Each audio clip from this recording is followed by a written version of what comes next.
attitude like a young O'Shea with an AK. Okay, don't you tell these motherfuckers that my name is O'Shea. When it's the Nation of Podcation daily podcast, I'm O'Shea. Make sure you guys hit that like and subscribe button. Also, make sure you follow me on Instagram at @the_real_old barber brand and at Nation of Podcation on Instagram and TikTok. Hip hop superstar and Dipset member Juelz Santana says that Cameron cost him millions in his whole beef with Jay-Z. Now, as we all know, Jay-Z was the leader of Rockefeller with Dame Dash back in the 90s and the early 2000s. They were building a dynasty and they got everybody from every hood just about. They went and got Philly. They got Beans and Freeway. They went and got Cameron and Dipset from Harlem. They had Twista from Chicago with Kanye West. The Rock had the hip hop game sold up during that time. But as we all know, Cameron, Jay-Z, Dame Dash. There was this whole issue where Dame Dash promoted Cameron without Jay-Z's approval. Cameron went on BET and said that he got promoted and they was waiting for Beanie Siegel to get his business skills up so he could get promoted as well. And that's what caused all sorts of problems with The Rock and started the demise of The Rock. Dipset was kind of doing their own thing. Jay-Z was upset that Dame Dash was making moves without him, so he wanted to get out. Cameron and Jay-Z started to have this beef, and then that's where Cameron and Dipset wanted to leave The Rock. They left The Rock. They went to Koch. There was issues between Juelz Santana and Cameron because Juelz did not want to leave the Def Jam label, and Cameron wanted his whole crew to move to Koch so they could make more money off of their stuff and get away from the Rockefeller umbrella. Well, in a recent interview, Juelz Santana tells what started the beef between Rockefeller and Dipset, what started the issues between Jay-Z and Cameron, why Cameron wanted to leave and go to Koch, and why he wanted to stay and make money with Def Jam instead of going independent with Koch. Let's take a look at this clip from Juelz Santana. Tension coming in from different angles. And you know, of course, I think it was money. You know what I'm saying? Involved. It was egos involved. It was at a time where just as much as we knew, it was just as much as we didn't know. You understand what I'm saying?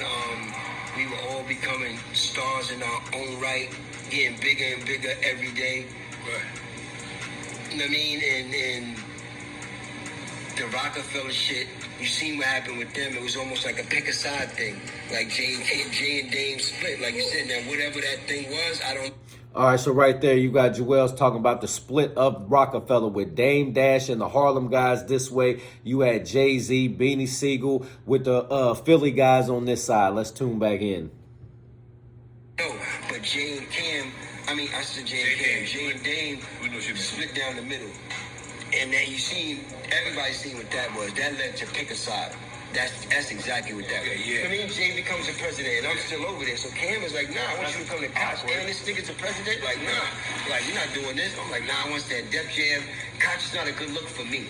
Right. I'm a mainstream artist. At that time, where kind of me and Cam, I think, got a little strained too. LAV had invited me to hear my album, my second album, Downtown. All right, so that's crazy there because he said that he's a mainstream artist. He didn't want to go to be underground with Cameron and Jim Jones on Koch. That's crazy. I would have thought that he would have wanted to get some of that independent money as well. Let's tune back in. Who's in the office? L.A. Reid and Jay-Z. Say, listening to my second album. I didn't know Jay-Z was going to be there. Cool. This is all. I get the call as soon as I'm walking out there. I don't even get a chance to call Cam. Cam calls me. Of course, he found out Jay-Z was in the office, so of course, he wasn't too happy with that. You know what I'm saying? But I just had to break it down to him that, yo, bro, I didn't know Jay was going to be in the office. So I just think these are the type of things that were happening. And then, you know, it was things I was looking at on his part.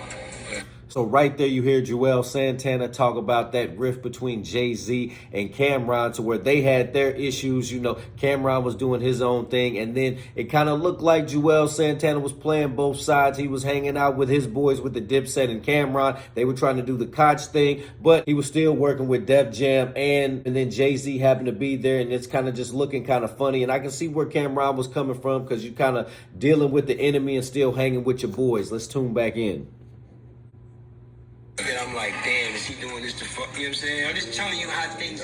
All right, so there you have it. You got Juelz Santana talking about the issues between Cameron and Jay-Z and how those issues cost him a whole lot of money. Now, like I said, it kind of looked like Juelz was trying to play both sides of the field. It looks like he was trying to still work with Def Jam and Jay-Z at the same time, still work with Jim Jones and Cameron with their whole Koch deal and trying to, play both sides to see which side he can make. You can't be mad at him because it's all about business, and at this point, they're all businessmen. But, there's friendships involved. There's more than just, like I said, business involved. It's not like these guys are just random guys thrown together. These guys grew up together. There's friendships in there. And if you're starting to play the other enemy side a little bit more, it's going to look a little controversial, a little suspect right there. Nation, what do you think about Juelz Santana's comments on Cameron? What do you think about the Cameron Jay-Z beef? What do you think about the Cameron Juelz Santana beef that allegedly cost him a whole lot of money?